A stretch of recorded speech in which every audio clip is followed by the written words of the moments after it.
7시 반 돼서 저널 컨퍼런스 시작하도록 하겠습니다. 오늘 가져온 저널은 잭의 7월 말쯤에 실렸던 논문이고 얼리 리딩 컨트롤 테라피에서 APB 프레젠팅 패턴에 따른 아웃컴을 비교한 논문입니다.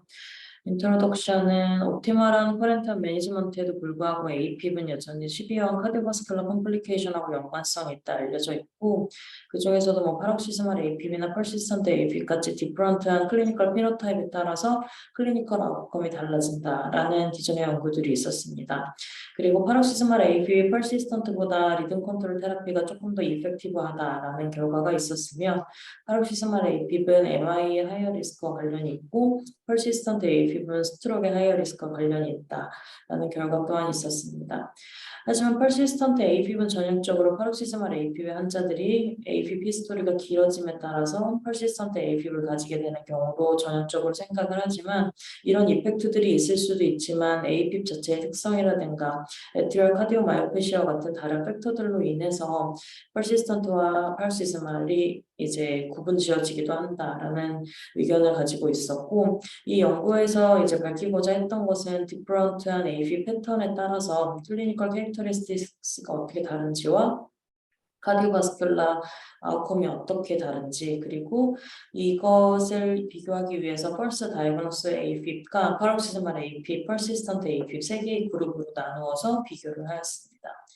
메소드는 이스트아프넷 트라이얼을 이용을 해서 디자인을 하였고 방금 말씀드린 대로 세 개의 그룹으로 나누었었는데 퍼스트 다이그노스 AFib 같은 경우는 클리니컬하게 처음으로 AFib이 진단되고 7일이 지난 사람들을 인로를 하였고 파록시스말 AFib, 퍼시스턴트 AFib은 기존의 이제 그런 정의를 이용을 하였는데 퍼스트 다이그노스 AFib 같은 경우는 1048명이 여기 해당이 되었고 파록시스말 AFib은 994명, 퍼시스턴트 AFib은 743명이 해당되었으며 민 피리어드 팔로우는 5.1년 정도였습니다.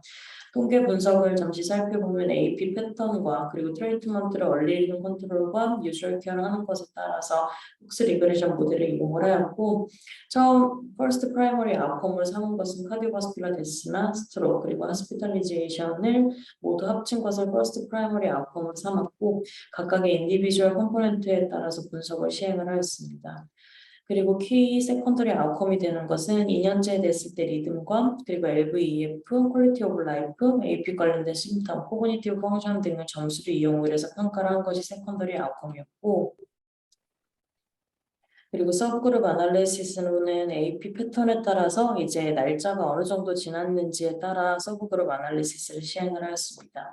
그 외에도 추가적으로 아웃컴으로 삼은 것은 캐슬 AF나 혹은 카바나 트라이얼에서 각각의 아웃컴으로 삼았던 올포즈 데스, 하스피탈리제이션 그리고 카바나 트라이얼의 올포즈 데스와 디세이블링 스트로크 그리고 시리어스 블리딩, 카디악 어레스트를 아웃컴으로 삼았습니다.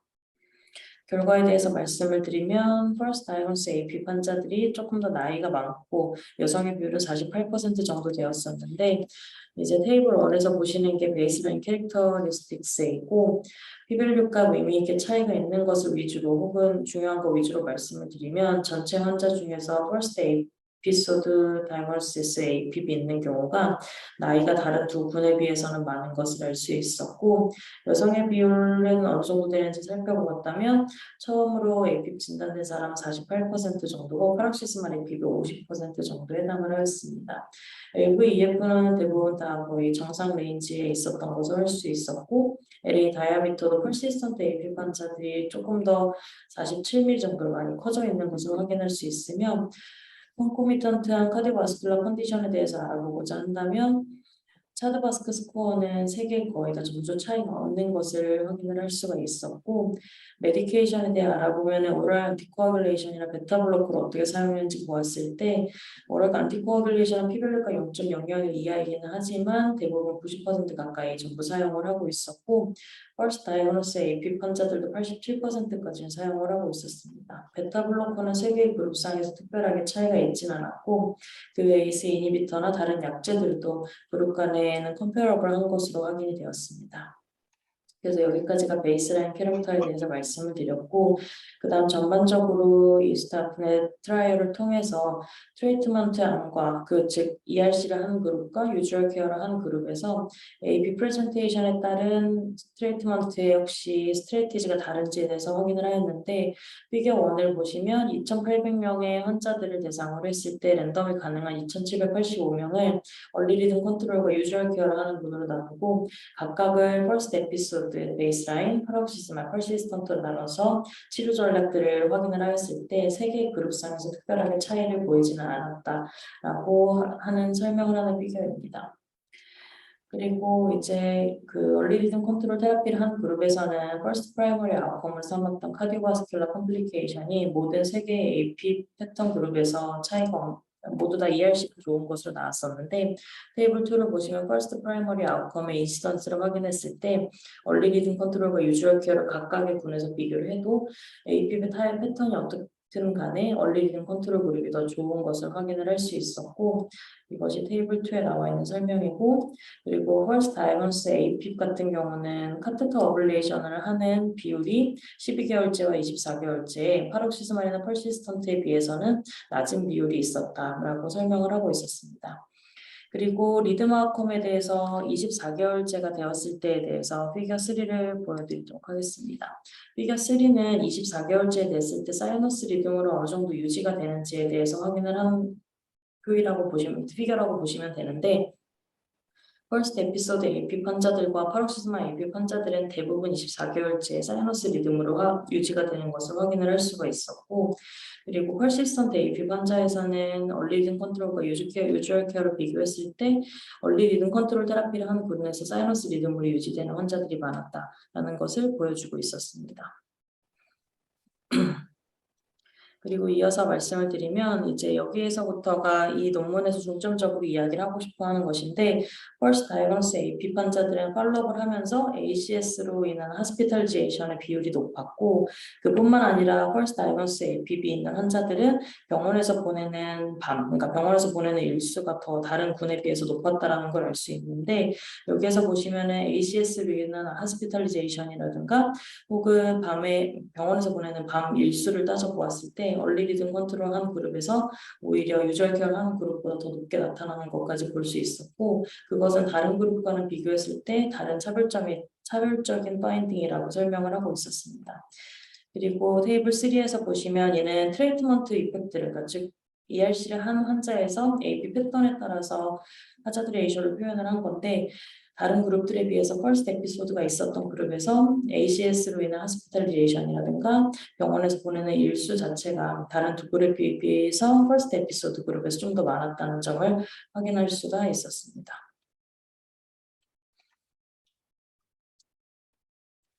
그리고 이제 서브그룹 아날리시스를 앞서 했다고 말씀을 드렸는데, 이것은 APIP을 진단하고 나서 이제 날짜 수에 따라 서브그룹 아날리시스를 시행을 하였고, 이것도 피겨를 보여드리면서 설명을 드리면, 병원에서 보내는 이제 일수랑 ACS로 인한 하스피탈리제이션을 보았을 때 퍼스트 다이건스 AP 환자에서 특히 10일 이내로 진단하고 10일 이내인 환자분에서 유독 더 그 병원에서 보내는 일수라든가, 그리고 ACS는 의미가 있지는 않았지만 그래도 전반적인 경향성도 ACS로 인한 하스피탈리제이션도 퍼스트 다이건스 AP 환자에서 조금 더 많은 것을, 리스크가 높은 것을 확인을 할 수 있었습니다. 그래서 여기까지 말씀을 드렸고, 세이프티 아웃컴에 대해서는 특별하게 AP 패턴 그룹에 따라서 차이가 없었다라고 이야기를 하고 있었으며, 여러 가지 결과들을 보여드렸는데 메인 파인딩에 대해서 정리를 해드리면, 얼리 리듬 컨트롤 테라피 같은 경우는 카디오바스큘러 데스나 스트로크 그리고 하스피탈리제이션을 줄일 수 있고, 이는 AP 패턴과는 크게 상관없이 모두 동일한 결과를 보여주었지만, 펄스 다이건스 AP 같은 경우는 ACS로 인한 하스피탈리제이션의 리스크를 높이고 있고, 또한 더불어서 First Diagnosis AP 환자들은 퀄리티 오브 라이프의 향상되는 정도가 다른 두 그룹에 비해서는 적었다라는 것이 메인 파인딩이라고 할 수 있습니다. 리듬 컨트롤 테라피 같은 경우, 특히 AP 버블레이션 같은 경우는 파락시mal AP입에서 이펙티브한 걸로 알려져 있고, 방금 말씀드린 것처럼 ERC의 이펙티브니스 같은 경우는 3개의 그룹 환자들에 모두 해당하는 것으로 이펙티브하다라고 이야기를 하고 있었으며, 여기서 First Diagnosis AP에 대해서 따로 디스커션에서 다루고 있었는데, 이전에 이 이스트 아프네 트라이얼 같은 경우는 라지 그룹으로 롱 팔로우를 한 연구 결과라고 할 수 있고, 그렇기 때문에 First Diagnosis AP에 대한 중요성을 설명을 하고 있었습니다. 이 환자들이 왜 이런 결과를 보이는지에 따라서 첫 번째 설명은 베이스라인 캐릭터가 다르기 때문이라고 설명을 하고 있는데, APP 첫 진단되고 미디언 다이그노시스 한 날짜가 7일 정도밖에 안 되고, 그리고 50%가 여성 정도이고, 그리고 블레더 플레저가 낮다는 점, 그리고 스테이블 하트 페일러가 다른 그룹에 비해서 적다는 점을 이제 설명을 하고 있고, 그에 반해서 persistent AP는 LVEF가 조금 더 떨어져 있는 양상을 보이고 퀄리티 오브 라이프가 떨어지는 양상을 보이긴 하지만, 반대로 카디오바스큘라 데스나 스트로크 같은 경우는 오히려 persistent AP에서 낮다라고 설명을 하고 있었습니다. 그렇기 때문에 그 하스피탈리제이션 레이트 인크리스라든가 혹은 ACS로에 대한 인시던스 같은 경우는 First Diagnosis AP 환자에서 조금 더 높다라고 설명을 하고 있었고, AP 패턴에 따른 아웃컴과 리스크에 대해서 다루고 왔는데, 사실은 AP 패턴 자체 중에 하나가 무조건 특정한 환자를 대표하는 것은 아니고, 그리고 여기에서 한 번 더 강조하는 것은 First Diagnosis AP 환자들이 AP 관련된 컴플리케이션 리스크가 5년 팔로우에서 높게 나타나고 있기 때문에, 뒤에서 말씀을 드리겠지만 이런 First Diagnosis AP 환자에서 리스크 리덕션에 대한 필요성을 강조를 하고 있었습니다. 이 이스트 아프네 트라이얼에서는 모탈리티와 모비디티가 첫 번째 APB 진단되고 1년째 모탈리티와 모비디티가 높다라고 이전에 보고를 하였고, 이는 이제 그 언스테이블하고 그리고 조금 덜 매니지가 된 디지즈들과 관련의 일성이 있을 거라고 이야기를 하고 있었습니다. 특히 APB 어큐트 에피소드 같은 경우는 어큐트한 디지즈, 예를 들어서 어큐트 하트 페일러라든가 혹은 하이퍼텐시브 크라이시스, 하이퍼사이로이즘, 일렉트로라이트 디스터번스 등과 관련성이 있을 것으로 생각이 되고 있다고 하였습니다. 그렇기 때문에 First Diagnosis AP 같은 경우는 하이리스크 페이션트의 클리니컬 마커로 작용을 할 수 있고, 이런 어큐트 AP 같은 경우가 올간 펄퓨전의 헤모다이나믹한 체인지를 대표하는 것이라고 할 수 있다고 했습니다. 이전의 연구인 Unusual APB라든가 Interest AP, PCI에서도 브리프한 AP 에피소드가 있는 환자에서는 non-paroxysmal APB 있는 환자들에 비해서 어큐트 코로너리 이벤트가 조금 더 많이 발생했다는 보고들이 있었고, 그리고 이전에 다른 연구에서는 숏 AP 에피소드가 벤트리큘러 이스키미아도 관련성이 있다라는 연구가 있었습니다. 그렇기 때문에 포텐셜한 이런 인터랙션에 대해서 언클리어하긴 하지만 현재 이 논문에서는 이를 뒷받침할 수 있다라고 설명을 하고 있었습니다. 이 스터디 리미테이션으로는 이 연구 자체는 랜더마이즈 멀티센터 컨트롤 트라이얼이기는 하지만, 여기에서는 일렉트로카디오그래픽 모니터링을 할 수 없었다는 점이 한계점으로 나와 있고, 그렇기 때문에 AP 버든에 대해서는 명확히 평가를 할 수 없었다라는 한계점이 있으며, 또 한 가지는 AP를 이제 랜더마이제이션 하기 전에 에이심토매틱한 에피소드가 있는 환자들에 대해서는 룰아웃을 하지 못했다는 점을 스터디 리미테이션으로 꼽고 있었습니다.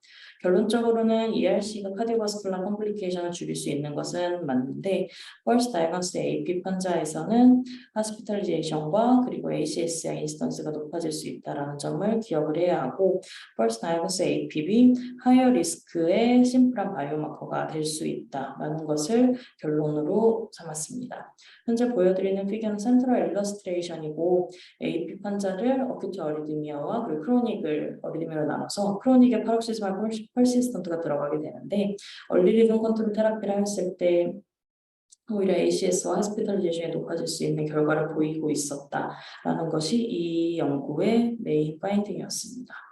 이상으로 발표를 마치도록 하겠습니다. 그 얼리 리듬 컨트롤의 정의가 뭐예요? 얼리 리듬 컨트롤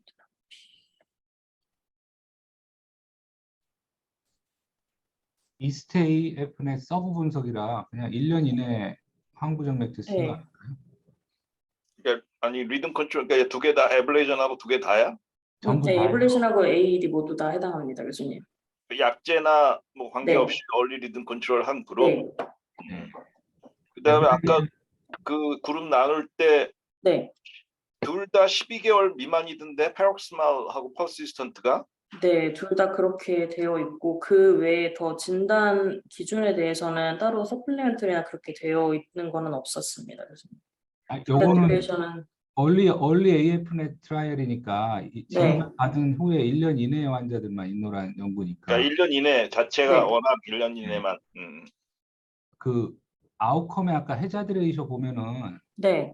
이게 의미가 있는 거는 실제로는 별로 없는 것 같아가지고 해자드 레이셔로 되어 있는 거 한번 봐볼래요? 하자드 레이쇼로 테이블 3. 이거 말씀하시는 거죠, 예, 교수님? 예. 거기 한번 키워보세요.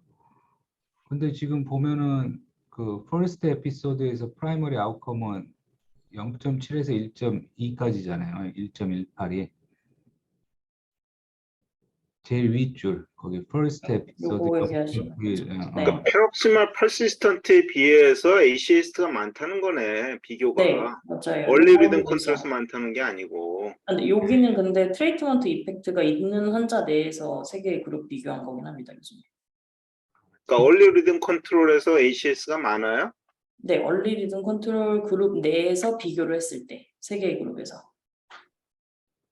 그러니까 얼리 리듬 컨트롤 내에서 세 그룹을 비교했을 때 차이가 네. 있다는 거지. 네, 맞아요, 리듬 교수님. 컨트롤하고 딜레이드 리듬 컨트롤하고를 비교했을 때 ACS가 그거는 많다는 아니고. 얘기는 아니네. 네. 그래서 요게 트리트먼트 이펙트가 있는 그룹 내에서 세 개의 그룹을 비교를 했을 때 이렇다라는 거고, 방금 정보영 교수님 말씀해 주신 퍼스트 프라이머리 아웃컴, 퍼스트 에피소드가 이게 그 하자드 레이쇼랑 95% CI가 요거 퍼스트 에피소드 그룹만 사실 1을 포함하기는 하거든요. 다른 거 비교 하나를 또 퍼시스턴트도 1 포함하잖아요. 퍼시스턴트도 네. 옆에 보면 요거. 1.03 파록시즈마. 그러니까 아마 통계적으로는 그 아웃컴 개선이 파록시즈마에만 뚜렷하게 나왔는데 그냥 그 트렌드가 비슷하니까 네, 효과적으로 맞아요. 기준을 내린 것 같아요. N수가 많지가 않으니까. 그리고 필겨 하나 더 보여드릴게. 요거는 24개월까지의 이제 보여드리는 건데, 프라이머리 아웃컴에서 AP 패턴에 대해서 이제 A가 펄스 다이버스 AP이고 B가 펄시스말이고 C가 펄시스턴트인데 교수님 말씀대로 경향성을 지금 보여주고 있는 것 같아서 그런 의미에서 그 저자들은 ERC가 세 개의 그룹에서 모두 다 효과가 있다라고 디스커션에서도 그렇게 얘기를 하고 있는 것 같습니다. 그 ACS 진단이 코로너리로 뭐 리전이 확인이 된 거예요? 아니요, 왜 AP 페록시마 AP 환자 응급실에 네. 어큐트 코로너 신드롬 같다고 오는 경우가 꽤 많잖아요. 네. 근데 그런 게 다 익스클로전 된 건가요? 근데 코로나리 신드롬에 대해서 어떤 기준을 가지고 평가했다라고는 없고 그냥 어큐트 코로나리 신드롬 이렇게만 했다라고만 방법론에서도 써 있어서 그거의 리전에 대해서 확인은 된 것 같지 않습니다. 베이스라인에 리전이 있는 사람을 익스크루전 하지는 못했을 것 같은데요. 이거 메소드 자체가 이스테이프넷이니까 그냥 코로나리 생각 없이 APB 있으면 부정맥약 쓰고 뭐하고 아니면 레이트 컨트롤만 하고 그랬던 거잖아요. 네, 기전이 잘 이해가 안 가는데 왜? 그 다음 페이지 한 번만 보여줘 볼래요? 요 다음 페이지요. 네. 아웃컴 나온 거 아웃컴 나온 거. 숫자로 이거 좀 크게 한번 봐보세요. 네. 여기 보면은 이게 숫자가 보면은 실제로 그러니까 퍼스트 에피소드에 있는 사람들이 그러니까 아까 보니까 나이도 조금 많고 네. 그 여러 가지 언더라인이 있는데 그냥 모르고 있는 사람들이 많은 것 같은 느낌인 것 같죠. 느낌이. 그것도 그렇고 처음으로 이제 뭔가 다른 어큐트한 디지즈의 상태에 있는데 퍼스트 에피소드가 생긴 환자들에서 리스크가 높다 이런 식으로도 디스커션에서는 설명을 하고 있었습니다. 여기 보면 파록시즈마라고 같이 비교하면은 아웃컴이 거의 2배 정도 네. 컨트롤 때 근데 이제 유주얼 케어하고 비교하면은 차이는 없고 오히려 좀 더 좋고 네. 퍼시스턴트는 보면은 유주얼 케어는 되게 나쁘고 얼리 리듬 컨트롤은 좋고 타입에 따라서 이렇게 차이가 나겠다. 코로나리는 확실히 그러니까 코로나리 이밸류에이션 꼭 해야겠네요. 보니까 하고 해야겠네.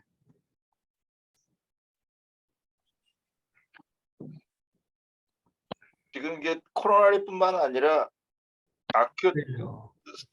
하펠리어 뭐 여러 다 들으실 가지 것 같아요. 다. 아큐 디지즈를 배제하지 못한 상황에서 다 묶어서 분석해서 이렇게 나오는 거 아니야 결국은. 그런 것 네, 같아요. 그런 것 네. 같습니다.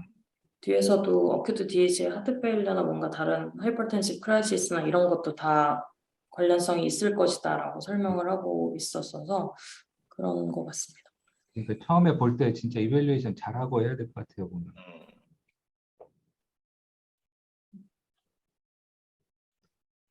혹시 추가로 더 코멘트 있으십니까? 어제 APHR에서 초록 지금 못 낸 분들이 너무 많아가지고 그 학회 사무실에 부탁했고 학회 사무실에서 메일은 보냈다고 하더라고요. 박희남 선생님. 그래서 결과 나오면 알려준다고. 싱가포르에서 연락 받았는데요. 예, 예. 익스텐드 해준대요. 잘 됐네요. 네, 아마 저 공지가 갈 거라고. 그래서 예, 예. 오늘 저녁 때 회의를 한번 다시 하기로 했습니다. 잘 됐네요.